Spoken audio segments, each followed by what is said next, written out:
So I put together a little bit of information on my family that I found while I was doing some genealogy, and that's going to be in this clip that I'm going to use as a video response. But it is fascinating.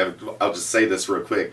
When I'm doing DNA matches with people, I'm finding that as I'm doing more research, and I'm going back to documents from the 1500s, from Elizabethan times, and before that, that I find a lot of the families in America actually were related in certain circles through arranged marriages, etc., etc.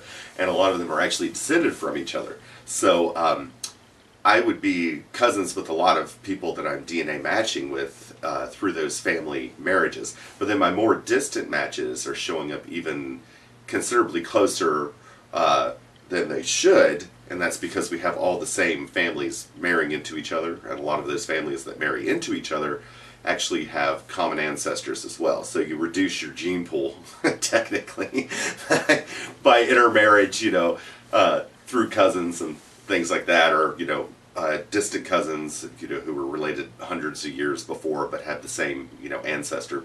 But in some of my matches, I'm matching very, very closely to people, and we keep finding that there is a common Indian story in our family, or a claim to have Indian ancestry. So what I'm curious about is, even though it's not showing in my DNA, if some people that I'm matching to, I'm actually matching even closer cousins to them because of common ancestry on that side of the family, or through those progenitors as well.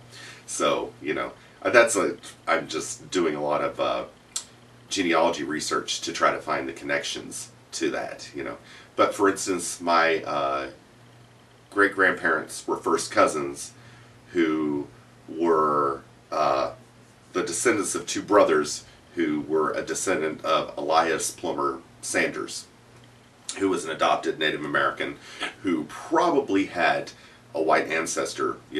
His father was white, most likely, or, grandfather, whoever he got the name Plumer from, was a white man.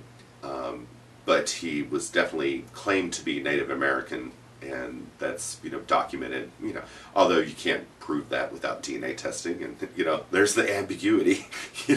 One story, lots of documentation of that particular ancestor, and then a dead end when you try to DNA test.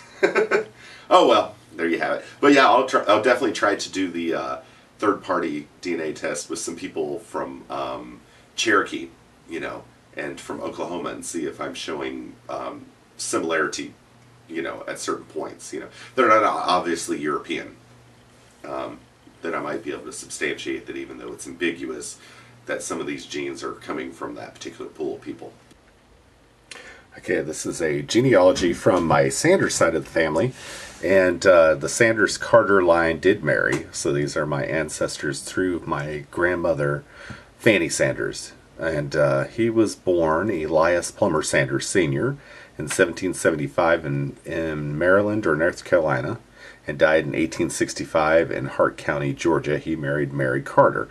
The Carters are cousins of mine, through marriage in Hart County.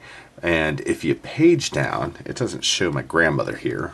These are pretty close cousins. What it does say is that according to the grandchildren, Louis Sanders Jr. and Rhoda Sanders Latte, Elias was a full-blooded Cherokee Indian born in North Carolina. Other sources indicate that he may have been born in Maryland and moved to North Carolina before moving to Georgia. His birth name was Elias Plummer. From the known facts, it can be assumed that his mother and father were Cherokee. Some researchers have suggested that his mother's name was Mary, who married a plumber in Maryland, but this is not proven. Elias was adopted by the Sanders family and lived and owned land in Hart County, Georgia. And this is a story that has gone through my family, through my grandmother, through my father, all the way down to me, but I've never heard through my cousins who are in Hart County, who I've never met. But my great-grandfather, or my great-great-grandfather, I wasn't sure which one, was supposed to have been adopted by the Sanders family. And then he was supposed to have married his cousin and become the father of my grandmother, whose name is Fanny Sanders. Anyway, I'm going to read a little more of this and get back to you on it. And here you have the story unloading. They're saying that they're confused about whether Elias was actually Indian or whether his wife was Indian. The interesting thing about his last name is his last name is translated as Plumer or Plummer, Indian tribe. And I'm descended from the Puma, which is actually the mountain lion tribe of the Cherokee Indian. So I think that that is a passing down, because my mother always said that too. She always said she was Pluma Indian, and it's actually Puma, like mountain lion.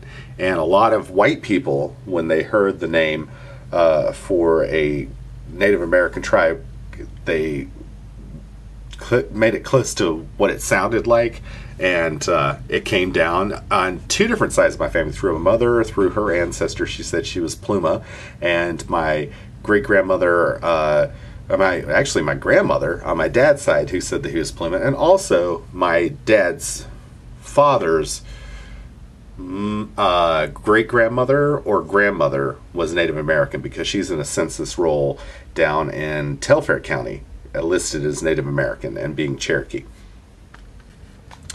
Now, interestingly enough, as you page down, they cite a court case in 1905 from the Eastern Band of Cherokee Indians. Hart County is like North Georgia. It's fairly close up there to like Toccoa and all that.